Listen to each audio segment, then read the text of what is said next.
How's it going? Our video here is on multiplication of whole numbers. Multiplication is a process of calculating the result of a repeated addition. For example, 4 times 3 means the sum of 4 3's being added together. So 3 plus 3 plus 3 plus 3 is equal to 12. So that's what 4 3's mean, 4 times 3. The numbers that we're multiplying are called factors. The original Latin name was called multiplicand. So the two numbers that are being multiplied are called multiplicand. And the answer to this problem is called the product. Phrases for multiplication: product, times, multiplied by, and twice. Twice meaning 2 times some number. Here's our first example. Translate and simplify the following. The product of 9 and 7. Well, product indicates multiplication. So we're going to multiply 9 times 7, and that is 63.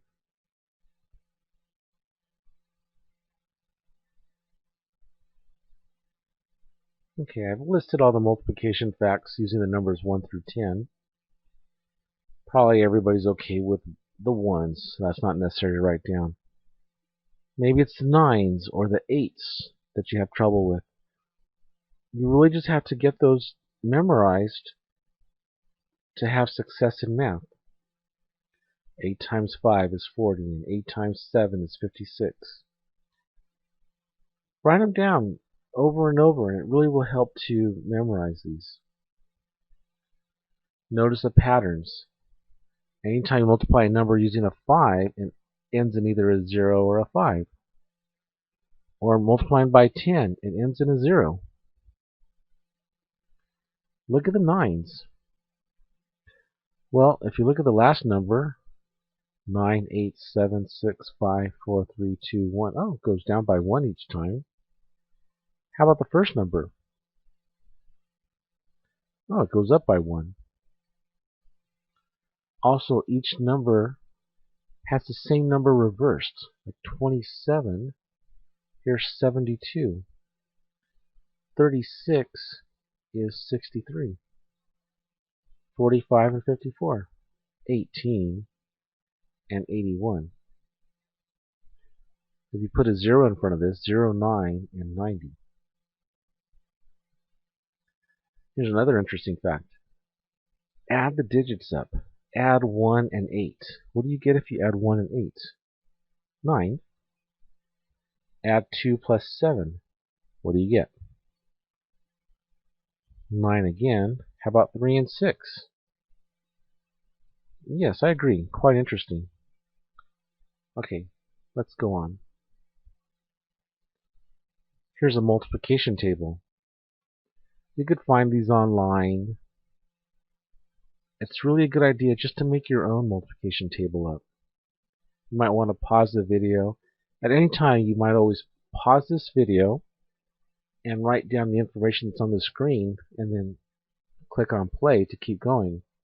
You can do that at any time. It's very beneficial. This multiplication table only goes up through 10. But if you want to find out what 7 times 9 is, find 7 on the first column, and then go across till you find 9 in the first row above it. There's 9, 7 times 9, which is 63.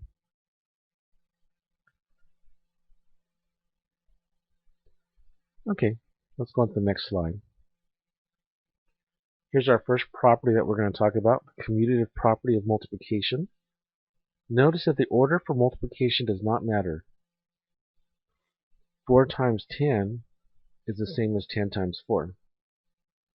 And here in this blue box, we have it formally written. The commutative property of multiplication, A times B equals B times A, where A and B are numbers. So 5 times 7 is the same as 7 times 5. They both result in 35.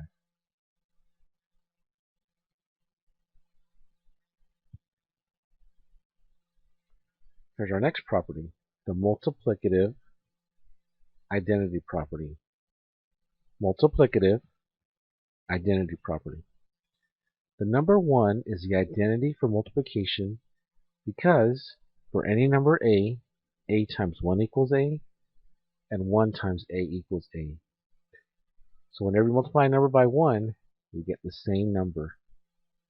5 times 1 is still 5. That's called the multiplicative identity property. So there's our first two properties that you need to memorize.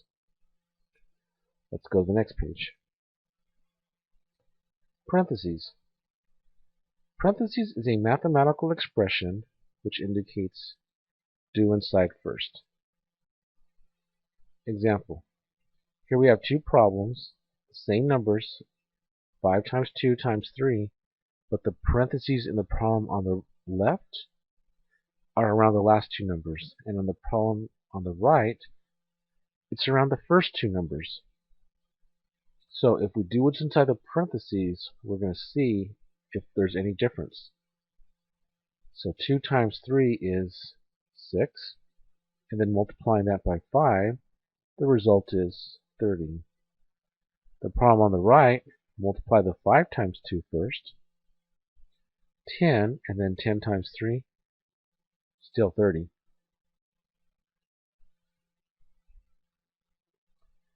The result is the same because the order in which the multiplication is performed does not make a difference. That gives us another property called the associative property of multiplication. And here it is in this blue box, the associative property of multiplication.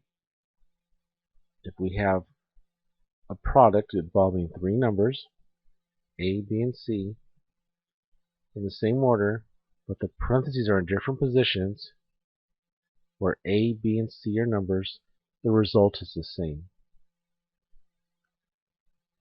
So, and we prove that in the example above.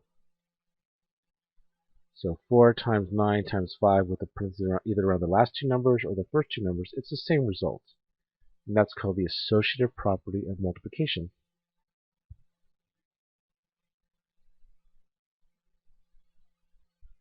Another property. Oh yes, many properties. The multiplication property of 0. Multiplying any number by 0 gives a product of 0. So anytime you multiply any number a by 0, you're going to get 0, where a is any number. So here's an example. 5 times 0? Oh yeah, it's 0. That's called the multiplication property of 0.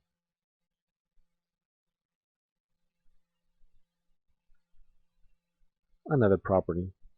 This one's called the distributive property of multiplication over addition. Many times we just call this the distributive property. We leave out this last part of multiplication over addition. Check with your instructor if you need to write down that full property name of multiplication over addition, if you have to write this on a test. So for any whole numbers a, b, and c, a times, and then in parentheses b plus c, it's the same as a times b plus a times c. Notice that multiplication is only written once on the problem on the left, with an addition problem in parentheses. And on the problem on the right, there's two different multiplication problems, but an addition right in the middle. This is called the distributive property. We haven't talked formally about order of operations, but multiplication is performed before addition. So that's just a rule right now that multiplication goes before addition.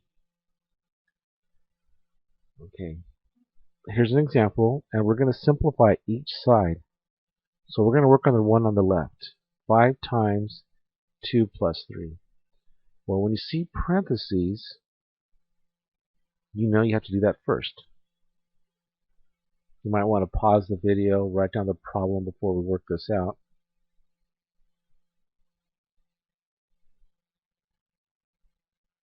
Okay, so if we have to do what's inside parentheses, 2 plus 3, That's going to give us a 5. And now we'll multiply 5 times 5, which is 25. On the right side, we're going to do this multiplication and this multiplication. So 5 times 2 is 10, and 5 times 3 is 15. So that's 10 plus 15. And then 10 plus 15, 25. So we get the same number on each side. So how to recognize the distributive property? It has a plus inside the parentheses on the left side. A plus inside the parentheses on the left side. Okay, let's go to the next page. Okay, you might want to pause the video and see if you could answer these on your own. And then we'll put the answers up in just a minute.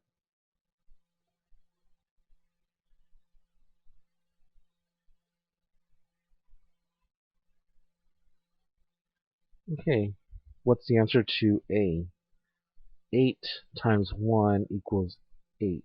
Which property is that? Right, it's the multiplicative identity property.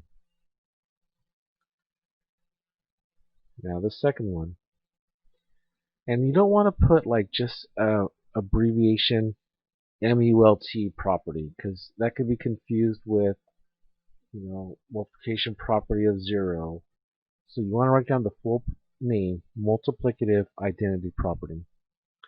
Okay, the next one, 3 times 7 equals 7 times 3. Two numbers being reversed. That is the commutative property. Good. Part C, or number C. Same numbers, parentheses on both sides, but in different positions, and the numbers are in the same order. That is the associative property of multiplication.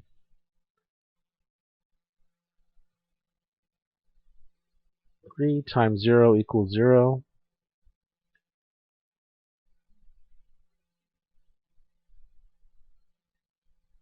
Multiplication property of 0. Good. And then our last one, E, that has the addition inside the parentheses. Yeah, that's a distributive property of multiplication over addition.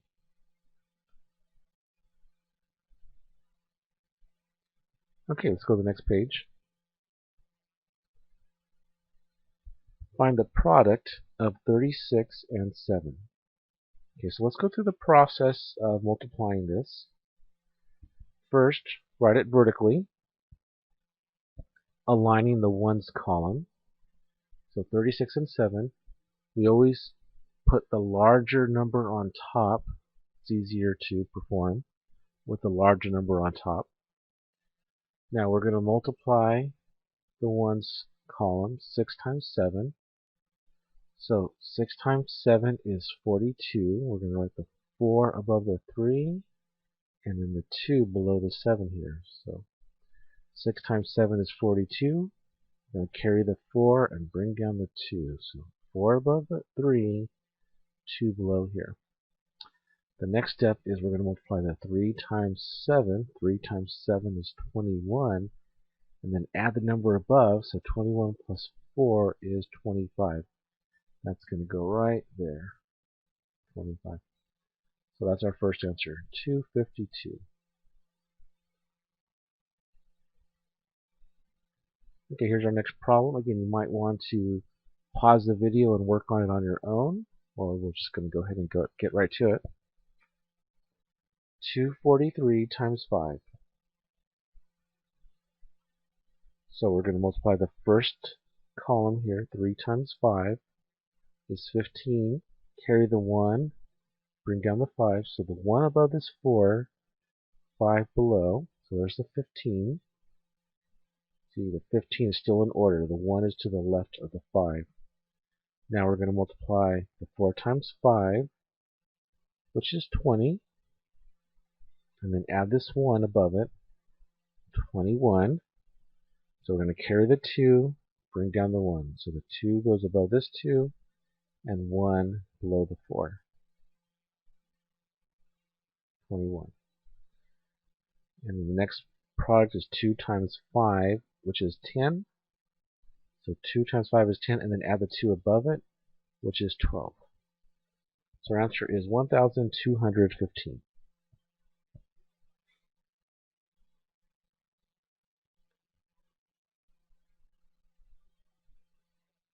So we're going to do a few more examples. On my website, in the handouts section, I have many handouts on operations, including multiplication, division, addition, subtraction. So if you want plenty of multiplication problems for practice, I have plenty that are available there to use. And the answers are all there too as well. Okay, find the product of 34 and 27. So now we're going to multiply two two-digit numbers. So write it vertically. Now, we're going to multiply the 34 times 7. It's called a partial product. So multiply the top factor by the ones digit of the bottom factor. So 34 times 7. So 4 times 7 is 28. Carry the 2, bring down the 8. So 28. Now we're going to multiply the 3 times 7, which is 21. And then 21 plus the 2 above, which is 23. So there's nowhere to carry, so we're just going to write down the 23 right there next to the 8. Now when we go to the next row, we're going to multiply by the tens digit. We're going to multiply 34 times 2. Now this 2 is in the tens place. So we're multiplying 34 times really 20, because that's 2's in the tens place. So you're going to place a 0 on the far right below the product from step 1. So in this first row, underneath this 238, you're going to put a 0 right there. If we had another row below this row, then you would start out with 2 zeros. And the next row would be 3 zeros, and so on. Okay, so now we're going to multiply 34 times 2.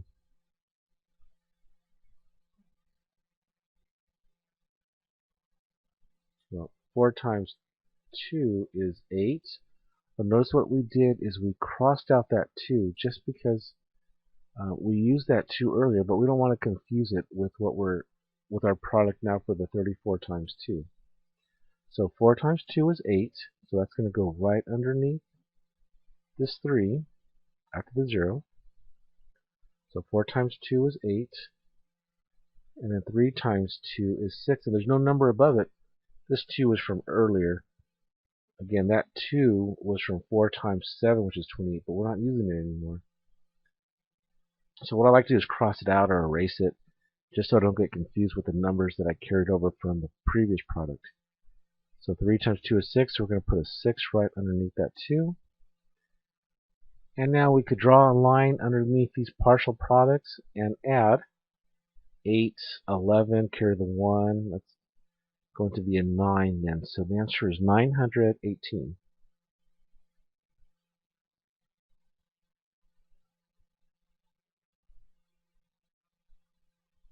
Okay, let's do another problem. Find the product of 526 and 73. So first we're going to write it vertically. We're going to multiply the top factor by the ones digit of the bottom factor, so 526 times 3. We're multiplying it 526 times 3. 6 times 3 is 18, so carry the 1 with the 8. Again, you might want to pause and work it out on your own first. Okay, the next product would be 2 times 3, which is 6. Add the 1, so that's 7. Nothing to carry. And then the last number is 5 times 3 is 15. Okay, now we're going to multiply the top factor by the tens digit of the bottom factor. So we're going to multiply 526 times 7. So the first thing we should do is put a 0 underneath this 8 And then we should cross out that 1. Okay. So, because that 1 was from the previous product. Okay, so now we're going to multiply 6 times 7 is 42. We put the 4 above the 2 and then brought down our 2. 2 times 7 is 14 plus 4 is 18. Carry the 1, bring down the 8.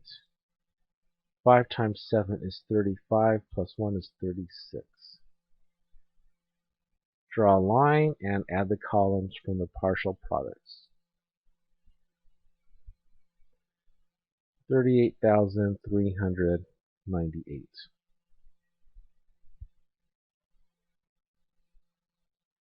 Like I said, if the next row, if we had another number in front of this 7, instead of only being 1 0 we start with, the next row would have 2 zeros to start with. Okay. Here's a word problem. The cost of running the cooling unit at a research facility is $200 per hour. How much will it cost to run the cooling unit for 40 hours? Okay, so this is some huge facility where it's costing $200 an hour to run the AC. Wow. Okay, so that means for 1 hour it's $200. For 2 hours it'll be $400 because it's $200 for the first hour, $200 for the second hour, $200 for the third hour. It's $200 plus $200 plus $200, and there's 40 hours. So that is a repeated addition. It's therefore a multiplication problem. 200 times 40. So if we multiply 200 times 40, 0 times 0 is 0. 0 times 0 is 0 again. 2 times 0 is 0. Now the next row, the row below it, we start out with a 0 again. And then 0 times 4 is 0. 0 times 4 is 0 again. 2 times 4 is 8. So that gives us 8,000.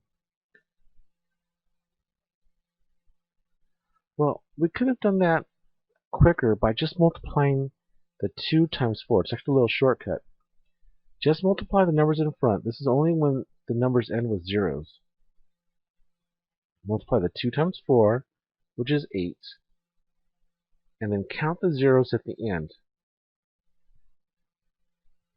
The 200 has 2 zeros. The 40 has 1 zero.